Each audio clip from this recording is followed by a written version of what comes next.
تاریخ کے ناکام ترین بولر کا بدترین ریکارڈ میر حمزہ کے نام ہو گیا۔ ایک نسیم شاہ سب پر بھاری، سارے بولرز مل کر بھی نسیم شاہ کے برابر۔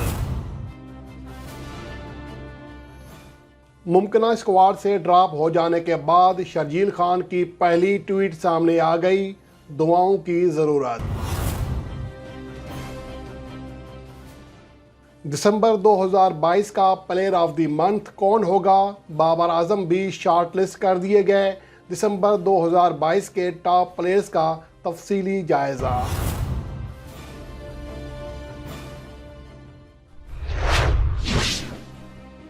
پاکستان اور نیوزی لینڈ کے درمیان ٹیسٹ سیریز جاری ہے، جس میں آج آخری دن ہے اور یہ پاکستان میں اس سال کھیلا جانے والا یعنی کہ 2023 میں کھیلا جانے والا آخری ٹیسٹ ہوگا اور آخری دن ہوگا۔ اس کے بعد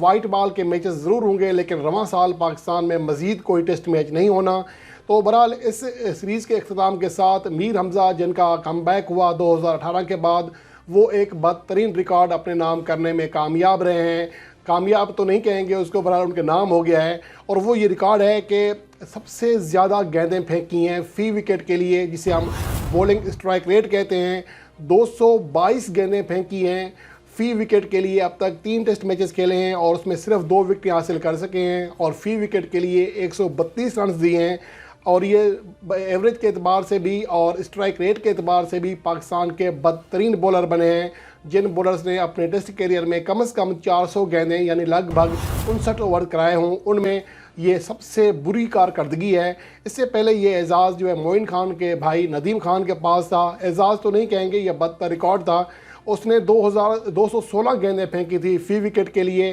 2 ٹیسٹ میچز کھیلے تھے، وہ بھی 2 وکٹیں حاصل کر سکے تھے، لیکن ان کے مقابلے میں میر حمزہ 3 ٹیسٹ میچز کھیل کر صرف 2 وکٹیں حاصل کر سکے ہیں۔ یہ تو ہیں اوور آل کھلاڑی، لیکن اگر صرف فاسٹ بولرز کی بات کریں تو میر حمزہ پاکستان کی تاریخ کے واحد بولر ہیں فاسٹ بولر ہیں جنہیں فی وکٹ کے لیے 200 سے زیادہ گیندیں پھینکنا پڑتی ہیں۔ 222 کا ان کا اسٹرائک ریٹ ہے۔ دوسرے نمبر پر مقصود احمد ہے، جو کہ 1955 1952 میں کھیلے تھے، 154 کا اسٹرائک ریٹ تھا۔ یہ 2 ہی ایسے بولر ہیں پاکستان کی مکمل تاریخ میں جنہیں فی وکٹ کے لیے 150 سے زیادہ گیندیں پھینکنا پڑتی ہیں۔ لیاقت علی جو کہ 1978-75 میں کھیلے، 134 کا اسٹرائک ریٹ تھا، اور موجودہ جو بولرز ہیں ان میں سہیل تنویر کا ریکارڈ سب سے برا رہا ہے، 100 گیندیں سے زیادہ پھینکی ہیں فی وکٹ کے لیے، لیکن وہ صرف 2 ٹیسٹ میچز کھیلے تھے۔ یہ کارکردگی رہی ہے میر حمزہ کی۔ اس کے مقابلے میں جس کھلاڑی پر تنقید کی جا رہی تھی وہ تھے محمد علی، لیکن وہ بھی 2 ٹیسٹ میچوں میں 4 وکٹیں حاصل کرنے میں کامیاب رہے۔ انہیں ڈراپ کر کے میر حمزہ کو ترجیح دی گئی،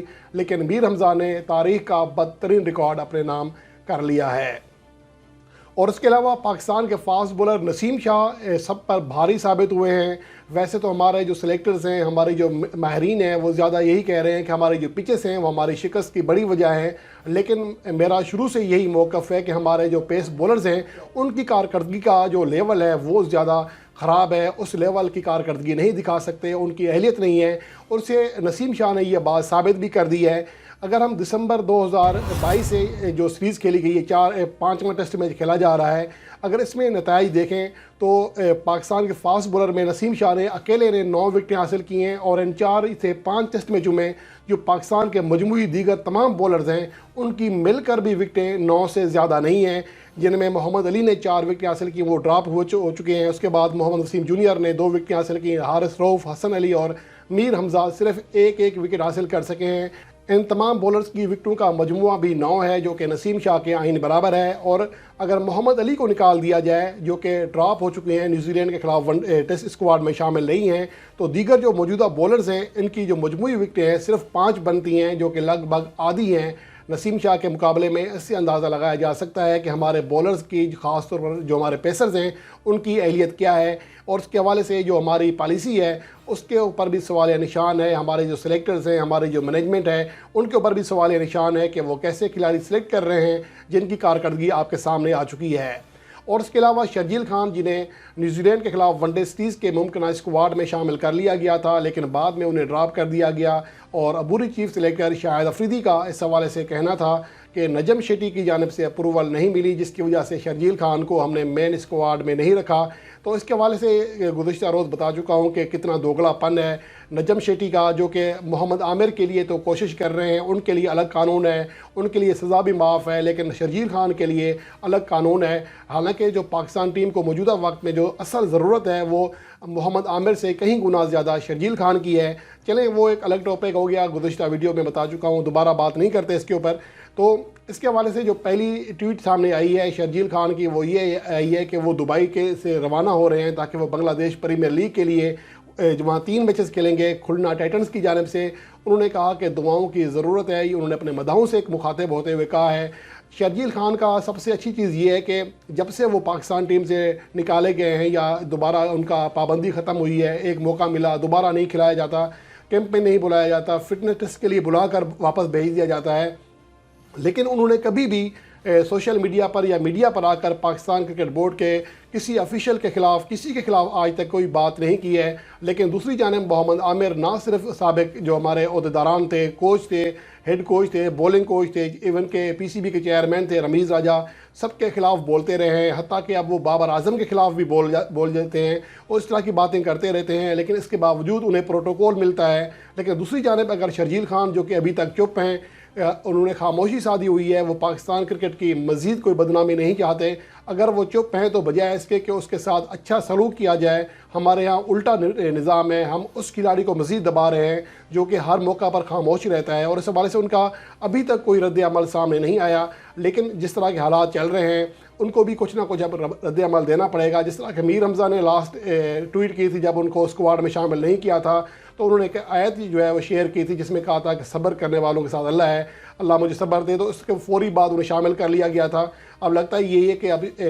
رد عمل دے کر ہی کسی کھلاڑی کو سلیکٹ کیا جا سکتا ہے۔ یہاں پر آسانی سے جو ہے وہ کہتے ہیں کہ سیدھی انگلی سے گھی نہیں نکلنے والا، تو اب میرے خیال میں شرجیل خان کو بھی قدرے ایگریسو ہونا پڑے گا اور اس کے لیے بھی آواز اٹھانی پڑے گی۔ دیکھیں شرجیل خان کا جو اسپاٹ فکسنگ کا جو جرم ہے اس کو ہم مانتے ہیں، لیکن ایک طرف آپ پاکستان کے لیے کھیلتے ہوئے جس کھلاڑی نے اسپاٹ فکسنگ کی اس کو لانے کے لیے ہر ممکن کوشش کی جا رہی ہے، اس کے لیے آپ نیشنل ہائی پرفارمنس سینٹر کے دروازے کھول رہے ہیں، ایون کہ ان سے پوچھا جا رہا ہے کہ آپ پاکستان ٹیم کے لیے کب اویلیبل ہیں، حالانکہ ان کی کارکردگی سب کے سامنے ہے۔ ماں سوائے CPL 2022 کے گزشتہ 3 سالوں میں محمد عامر کی جانب سے کوئی بھی بڑی کارکردگی سامنے نہیں آ سکی۔ دوسری جانب Sharjeel Khan Pakistan one day cup میں، اور سب سے بڑی بات یہ ہے کہ محمد عامر پاکستان کا ڈومیسٹک سیزن کا حصہ ہی نہیں ہے گزشتہ 3 سال سے، جبکہ شرجیل خان ہر ایونٹ کھیل رہے ہیں اور تواتر کے ساتھ، چاہے وہ قائد اعظم ٹرافی ہو، پاکستان ون ڈے کپ ہو، نیشنل T20 کپ ہو، ہر ٹورنامنٹ کھیل رہے ہیں، لیکن اس کے باوجود انہیں نظر انداز کیا جا رہا ہے، جو کہ انتہائی مایوس کن صورتحال ہے۔ اس کے حوالے سے لازمی طور پر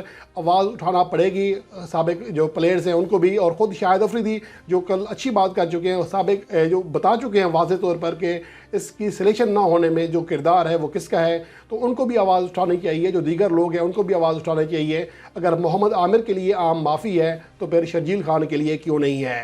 تو بہرحال اس یہ ٹویٹ کے بعد آج آخری جو رپورٹ ہے، اس رپورٹ کا حصہ بنائیں گے، وہ ہے پلیئر آف دی منتھ دسمبر 2022۔ اس میں نمایاں کھلاڑی جو ہیں، جو نمایاں کارکردگی دکھاتے ہیں، ان کو نومینیٹ کیا جاتا ہے، ان کو پھر شارٹ لسٹ کیا جاتا ہے، جس میں سے کسی ایک کھلاڑی کو یہ ایوارڈ دیا جاتا ہے۔ تو ICC نے دسمبر 2022 میں مجموعی فارمیٹس، تینوں فارمیٹ ٹیسٹ، ون ڈے اور T20 میں جس کو نامزد کیا ہے، ان میں سب سے پہلے ہیں بابر اعظم، جو کہ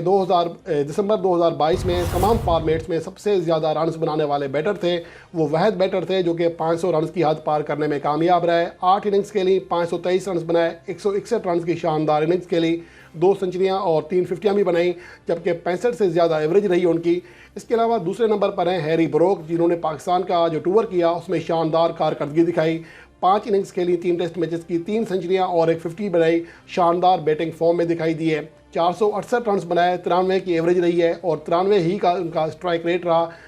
وہ ٹیسٹ فارمیٹ میں بھی کافی تیزی سے رنز بنانے میں کامیاب رہے، اور اس لسٹ میں جو تیسرے شارٹ لسٹ کھلاڑی ہیں وہ بھی بیٹسمین ہی ہیں، جو کہ ٹریوس ہیڈ ہیں، آسٹریلیا سے تعلق ہے۔ ساؤتھ افریقہ کے خلاف جو حالیہ سیریز کھیلی گئی ہے اس میں آسٹریلیا نے 2-0 سے کامیابی حاصل کر لی ہے، جس میں ٹریوس ہیڈ کا نمایاں کردار ہے۔ وہ 356 رنز بنانے میں کامیاب رہے، 89 کی ان کی ایوریج رہی ہے، 1 سنچری اور 2 ففٹیاں بنانے میں کامیاب رہے۔ بہرحال ایوارڈ کے لیے جو